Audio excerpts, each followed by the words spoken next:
नमस्कार दोस्तों, मैं आपका अपना रजनीश गुप्ता, एस्ट्रोलॉजर, कुंडली विशेषज्ञ, वास्तु शास्त्र कंसल्टेंट आपके समक्ष उपलब्ध हूँ एक नई जानकारी के साथ में।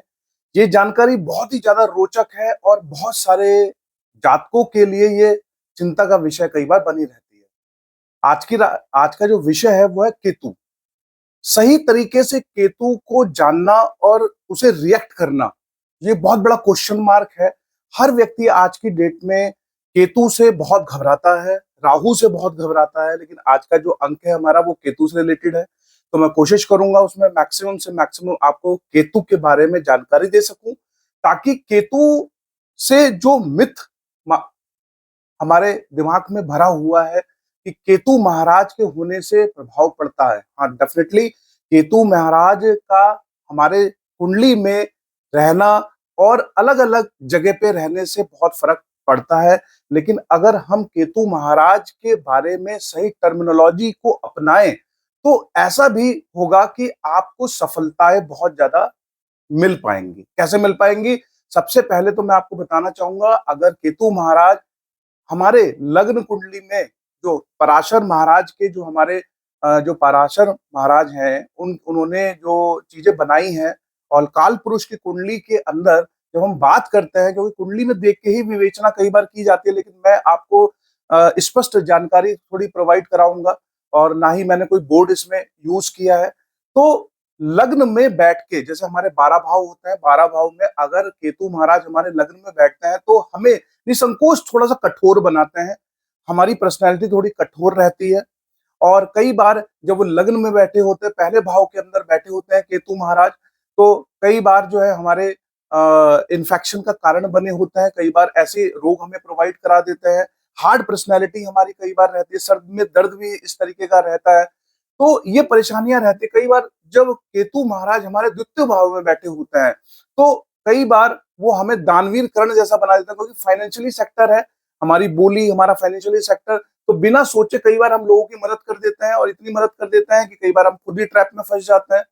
हमारी जो बोली होती है वो एक इस तरह की बोली होती है कि हम अपने ट्रैप में कई बार फंस रहे होते हैं।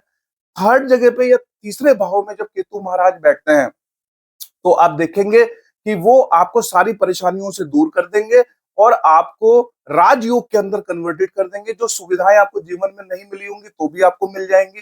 कई बार कई बार जब केतु तीसरे भाव में बैठता है, तो आप ये भी जान लीजिए कि वो आपके जीवन में कई बार ऐसी परिस्थितियां को भी लाते हैं कि काम एक बार में कभी आपका बनता ही नहीं है।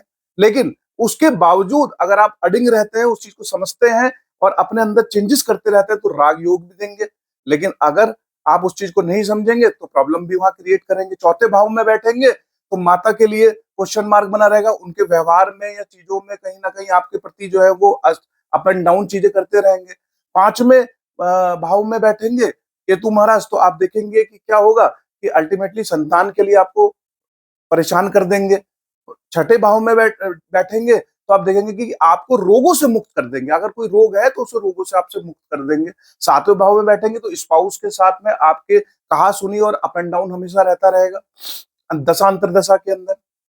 अगर वो आठवें भाव में बैठेंगे तो गुप्त रोग जैसे कि बाबासीर, बकंदर, इस तरह की जो चीजें हैं वो आपको क्रिएट कर देंगे। इन्फेक्शंस कई बार वहां पे क्रिएट कर देंगे।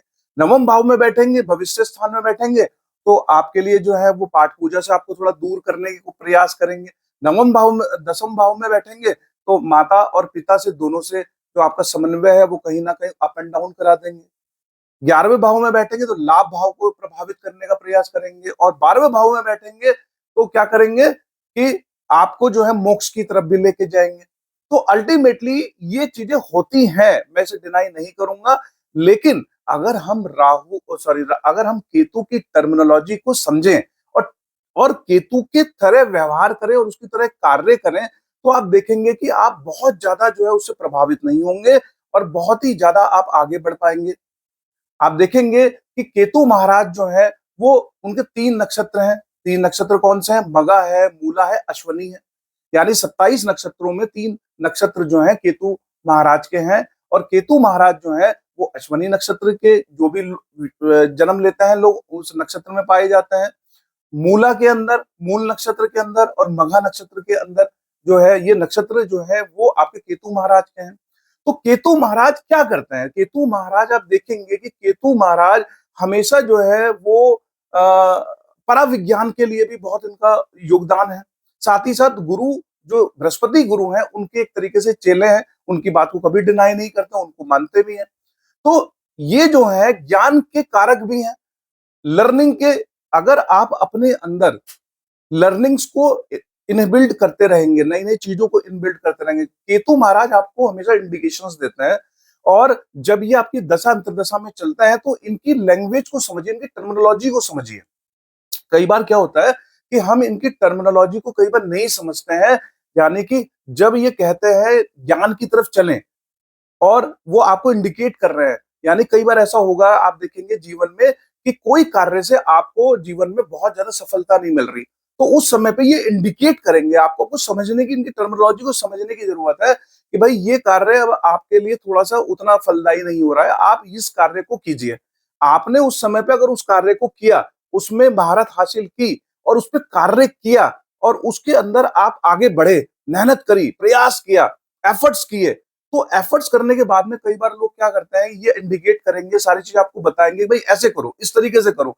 आपने वो चीजों में ध्यान भी दिया, आपने वो चीजों को इनिशिएट भी किया, आपने आगे भी बढ़े, लेकिन लास्ट मोमेंट पे जाके आपने उस चीज को छोड़ दिया। तो केतु महाराज को ये चीज बिल्कुल पसंद नहीं होती कि अगर आप किसी कार्य को शुरू कर रहे हैं, आप उस चीज में लग रहे हैं, प्लानिंग भी कर रहे हैं, पर एग्जीक्यूशन नहीं कर रहे, उसको जो है सफलता आगे तक नहीं लेके जा रहे।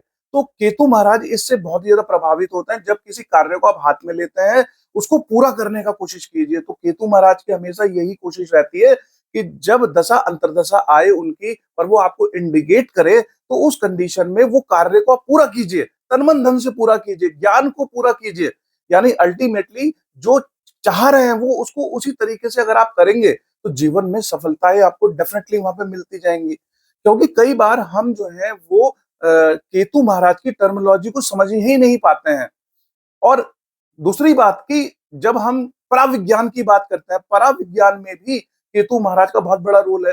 अगर केतु महाराज चाहते हैं कि आप पराविज्ञान में आए, तो आप आएंगे। आप एस्ट्रोलॉजी, आप हस्त देखने का जो आपका जो ज्ञान होता है, पामिस्ट्री जो जिसे बोला जाता है, टैरो रीडिंग जो बोला जाता है, आपके बहुत सारे जो कोर्सेज हैं, वास्तु कंसल्टेंसी जो बोली जाती है, वास्तु शास्त्र बोला जाता है, न्यूमरोलॉजी होती है, तो ये सारी की सारी चीजें जो है वो केतु की अंडरटेकिंग में आती हैं। तो जब ये समय आएगा तो आपको इंडिकेट करेंगे, आपको बोलेंगे। और एक पराशर जी ने भी एक जगह पे लिखा है कि हमारे जो आत्मकारक ग्रह हैं, हमारी कुंडली में एक आत्मकारक ग्रह होता है। कि आत्मकारक ग्रह कैसे? आत्मकारक ग्रह वो होता है जो हमारी कुंडली में सबसे ज्यादा बली होता है, बलवान होता है। जैसे कि मान लीजिए कि उसकी परसेंटेज के माध्यम से 0 से 30 डिग्री की हमारी परसेंटेज होती है, तो उसी समय में बीच में 12 डिग्री से 18 बीच के समय जो भी प्लेनेट होता है वो बहुत शक्तिशाली होता है। क्योंकि अगर हम 0 की बात करेंगे तो आपका बाल्यावस्था में होगा, और अगर हम एंड में बात करेंगे 30 28 की, तो वो जो है आपका विजिर अवस्था में चला जाएगा। तो 12 डिग्री से लेकर 18 डिग्री के बीच में जो प्लेनेट होता है, प्लस साथ में वो प्लेनेट देखिए कि 12 से 18 डिग्री के बीच में हो और उसके ऊपर शुभ ग्रह की दृष्टि हो, तो वो हमारा आत्मकारक ग्रह कहलाएगा। और उसे आप नवांश कुंडली में देखिए कि वो जिस जगह पे वो आत्मकारक ग्रह बैठा है, उससे पंचम स्थान में यानी 5वें स्थान में या 9वें स्थान में अगर आपके केतु विराजमान है और केतु के ऊपर बृहस्पति की अगर आपकी जो है दृष्टि पड़ रही है, तो कहीं ना कहीं आप देखेंगे कि ऐसा व्यक्ति ज्योतिषी के अंदर और बहुत ज्यादा आगे जाता है और उसकी जो भविष्यवाणी होती है बहुत ही ज्यादा सटीक होती है, या गुरु से बहुत ज्यादा प्रभावित हो।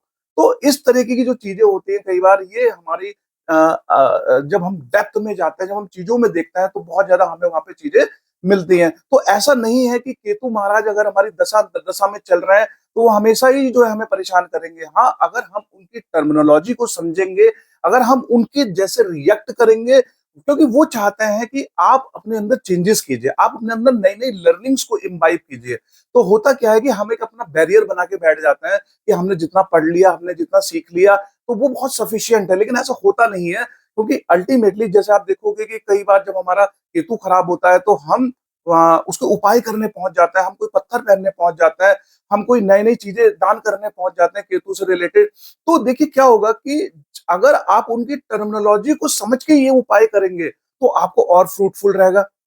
यानी केतु क्या कहते हैं? केतु कहते हैं कि आज जब मैं आपको इंडिकेट करूँ, जब किसी कार्य में आपको मैं इंडिकेट ये कर रहा हूँ कि ये कार्य आपके लिए ये बहुत समय से व्यापार आप कर रहे हो, लेकिन अब आपको थोड़ा-थोड़ा कुछ नया भी करने की ज़रूरत है, नया-नया ट्रायल करने की ज़रूरत है। तो आप उस ट्रायल को करें, प्लानिंग करें, एग्जीक्यूशन करें।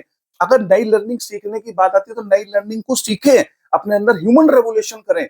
जब आप अपने अंदर ह्यूमन रेवोल्यूशन करेंगे, अपने अंदर कार्य करेंगे, जैसे कि जब किसी पत्थर को जब तराशा जाता है, तो वो चमकने लगता है। तो उसी तरीके से केतु महाराज भी आपको चमकवाना चाहते हैं। वो चाहते हैं कि आप लाइफ में ग्रो करें, लेकिन हम कई बार उनकी टर्मिनोलॉजी को नहीं समझते हैं।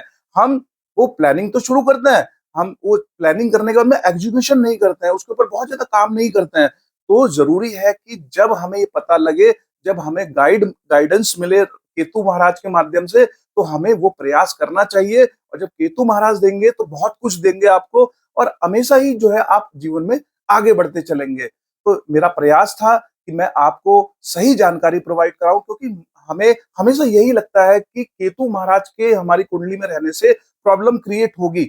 लेकिन प्रॉब्लम क्रिएट अगर हम उनकी टर्मिनोलॉजी को समझेंगे, जैसे फॉर एग्जांपल हमें ये पता लग गया कि 5वें भाव के अंदर हमारे केतु महाराज हैं, तो क्या होगा संतान के में प्रॉब्लम क्रिएट होना शुरू लेकिन हम उनकी टर्मिनोलॉजी को अगर उनकी दशा अंतर्दशा में समझेंगे, तो आप देखोगे कि संतान सुख भी आप प्रोवाइड वो करा देंगे आपको। क्यों करा देंगे? क्योंकि आपने उनकी बातों को सुना, आपने वो प्रयास किए जो वो चाहते थे। तो जब हम उनके अकॉर्डिंगली कार्य करेंगे, तो डेफिनिटली जो है हमें वहाँ फ़ायदा होने वाला है क्योंकि केतु महाराज और राहु महाराज जो है इनका इनका जो नेचर होता है, वो अलग ही तरीके का होता है। क्योंकि राहु महाराज भी आप देखोगे राहु और केतु 180 डिग्री एंगल के ऊपर एक-दूसरे के हमेशा और ये छाया ग्रह होता है। जब भी राहु या केतु के साथ में कोई भी ग्रह बैठा हुआ होता है, तो वो उस ग्रह के माध्यम से ही आपको फल देने का प्रयास करते हैं। केतु महाराज के साथ में अगर कोई ग्रह बैठा है या उन्हें कोई दृष्ट कर रहा है ग्रह, तो वो उसी तरीके से कार्य करेंगे। लेकिन अगर हम उनकी टर्मिनोलॉजी को समझेंगे और उन टर्मिनोलॉजी के बेसिस पे अगर हम कार्य करेंगे, तो हम जीवन में बहुत ज़्यादा आगे जाने वाले हैं क्योंकि ये जो ग्रह है केतु महाराज ये अध्यात्म की तरफ भी आपको ले जाता है। क्योंकि कई बार हम जीवन में अध्यात्म से दूर होते चले जाते हैं, हम अपने कार्यों में फँस जाते हैं, अपने रिलेशनशिप में फँस जाते हैं। तो हम क्या करते हैं कि जीवन में हम बहुत ज़्यादा आगे बढ़ने की जब हम आगे बढ़ते जाते हैं जीवन में तो हम अध्यात्म के रास्ते को छोड़ देते हैं। तो अध्यात्म के रास्ते पे ले जाने के लिए कारक है केतु महाराज, कई बार नई स्किल्स को सिखाने के लिए कारक है। कई बार जब हमें बताता है कि हमें कार्य करना चाहिए और पूरा कार्य करना चाहिए, अधूरे में किसी कार्य को नहीं छोड़ना चाहिए क्योंकि अगर हम अधूरे में किसी कार्य को छोड़ते हैं तो केतु महाराज अप्रसन्न हो जाते हैं हमसे। इन केस अगर आप उनकी टर्मिनोलॉजी को समझ के उनसे कार्य नहीं करेंगे, अगर आप नई स्किल्स को अपने अंदर वो कह रहे हैं कि आप स्किल्स को इन्वॉल्व कीजिए, आप अपने अंदर अब वो चीजें बढ़ाइए, अपने अंदर चीजों को इन्वॉल्व कीजिए ताकि आप जीवन में आगे बढ़ सकें। तो हमेशा ही केतु महाराज खराब नहीं होते, हमें उनकी टर्मिनोलॉजी को समझ के आगे बढ़ने की जरूरत है। अगर हम इस टर्मिनोलॉजी को अपने जीवन में यूज करें और आगे बढ़े, तो डेफिनेटली आप देखोगे कि आपके जीवन में जो है वो जो समस्याएं हैं वो समस्या नहीं रहेंगी, वो सॉल्यूशन बन जाएंगी और आप जीवन में बहुत आगे जा पाओगे। अगर आपको मेरी विवेचना अच्छी लगे तो प्लीज लाइक करें, सब्सक्राइब करें और लोगों तक इसको लेके जाएं। मेरी कोशिश हमेशा आपको सही गाइडेंस प्रोवाइड कराने की होती है एस्ट्रोलॉजी के अंदर, ताकि मैं आपको सही चीज आपको बता सकूं और आप उस चीज को अपनी लाइफ में जब इम्बाइब करें तो जीवन में बहुत आगे जा सके, बहुत सफलता पा सके। क्योंकि ये जो प्लेनेट है ये हमेशा बुरे नहीं होते, हमारे कर्म बुरे होते हैं, हमें अपने कर्मों पे ध्यान देने का होता है। अगर हम अपने कर्मों को सही करें, प्लानिंग करें, चीजों को रियलाइज करें, क्योंकि होता क्या है जीवन में हर चीज हम करते हैं पर लर्निंग एंड रियलाइजेशन कभी नहीं करते हैं। लर्निंग के लिए हम हमेशा अपना बैरियर बना लेते हैं, रियलाइजेशन हम सोचते ही नहीं है हमने हमारे जीवन में ऐसा क्यों हुआ, किस कारण से हुआ। अगर हम थोड़ी सी लर्निंग्स को अपनी बढ़ाएंगे, अपनी इमेजिनेशंस के साथ इमेजिनेट तो कीजिए पर लर्निंग्स पे काम कीजिए, रियलाइजेशंस पे काम कीजिए। हमेशा कार्य को अगर हाथ में लेते हैं तो उसे पूर्ण कीजिए, अपनी तरफ से 100 टू 100% एफर्ट्स कीजिए। डेफिनेटली ये जो प्लेनेट है आपको सपोर्ट करेंगे और आपको फायदा पहुंचाएंगे। Thank you so much. आपका दिन मंगल में रहे, आप जीवन में आगे बढ़ते रहें और आगे ही आगे बढ़ते रहें। Thank you.